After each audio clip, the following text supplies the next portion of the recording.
বাইরের তাপমাত্রা যেমনই হোক, আমাদের দেহ তার অভ্যন্তরের তাপমাত্রাকে প্রায় স্থির রাখতে সক্ষম।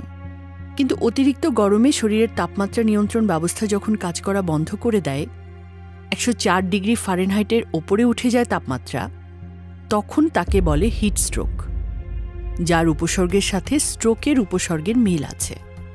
যেমন অতি দুর্বলতা, শরীর ঝিমঝিম করা, অজ্ঞান হয়ে যাওয়া, এছাড়া খিঁচুনি, মাথা ব্যথা, বমি বমি ভাব বা শ্বাসকষ্ট। হিট স্ট্রোক হলে যা করবেন: আক্রান্ত ব্যক্তিকে যত দ্রুত সম্ভব কোনো একটা ঠান্ডা বা শীতল স্থানে নিয়ে যান।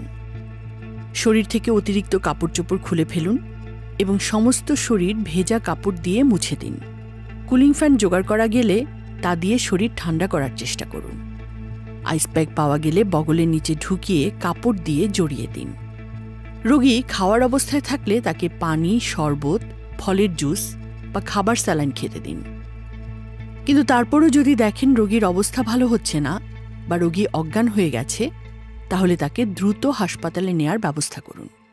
এবার গরমকে সামলে নিতে আপনি যা করতে পারেন। প্রথম প্রস্তুতি মানসিক। গরমের সময় গরম পড়বে, শীতের সময় ঠান্ডা লাগবে, এটাই প্রকৃতির নিয়ম। এই গরম ঠান্ডাকে যত স্বাভাবিকভাবে নেবেন, তত আপনি প্রকৃতিকে আপনার কল্যাণে নিয়োজিত করতে পারবেন। গরমে বেশি কাবু হয় শহরের স্থূলকায় ওজনদার মানুষেরা। গ্রামের মানুষ প্রকৃতির মাঝে থাকেন। তারা জানেন প্রাকৃতিক উপায়ে কিভাবে প্রকৃতির সাথে লড়তে হয়। গ্রামের মানুষ সূর্য ওঠার আগে ঘুম থেকে ওঠেন। আপনিও সূর্য ওঠার আগে ঘুম থেকে উঠুন। বুক ভরে দম নিন, কিছুক্ষণ দম চর্চা করুন। নিজ নিজ ধর্মমতে ইবাদত উপাসনা করুন। নাশতা করুন পান্তা ভাত দিয়ে পেঁয়াজ সহকারে। কাঁচামরিচ বা টাটকা মরিচ পোড়া সাথে নিতে পারেন। আগ্রহী হলে শুটকি ভর্তাও রাখতে পারেন। এছাড়া ভেজানো লাল চিড়া, কলা ও গুড় দিয়েও নাশতা করতে পারেন।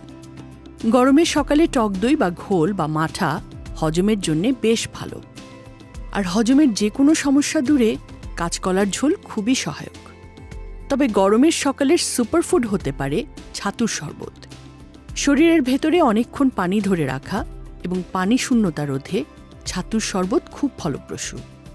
তবে এতে আবার হোয়াইট পয়জন বা চিনি মেশাতে যাবেন না। ছাতুর সাথে পানি মেশাবেন, একটু লবণ আর লেবুর রস। হয়ে গেল ছাতুর শরবত। রোদ ওঠার পর থেকে দুপুর পর্যন্ত কচি শসা, ক্ষীরা, ডাব, তরমুজ, পাকা পেঁপে, লেবু পানি, আখের রস, তেঁতুল গুড়ের পাতলা শরবত, ইসবগুল, তোকমা বা ওলট কম্বলের শরবত খেতে পারেন। সাথে হালকা আখের গুড় মেশাতে পারেন। এসব খাবার বা পানীয় শরীরে পানি ধরে রাখা এবং পানি শূন্যতা রোধে কাজ করবে। আর যে সবজিগুলো গরমে আপনার জন্য স্বস্তিদায়ক হবে তা হল লাউ, কাঁচা পেঁপে, কাঁচা কলা, টমেটো, চাল কুমড়ো, চিচিঙ্গা, ঝিঙা, বরবটি, শসা, ধুন্দুল, বাঁধাকপি, কচুরলতি, কচু, পুদিনা ইত্যাদি। আর গরমের সবচেয়ে কার্যকর সুরক্ষা হল পর্যাপ্ত পানি খাওয়া। প্রতিদিন কমপক্ষে 1.5 লিটার বিশুদ্ধ পানি পান করুন।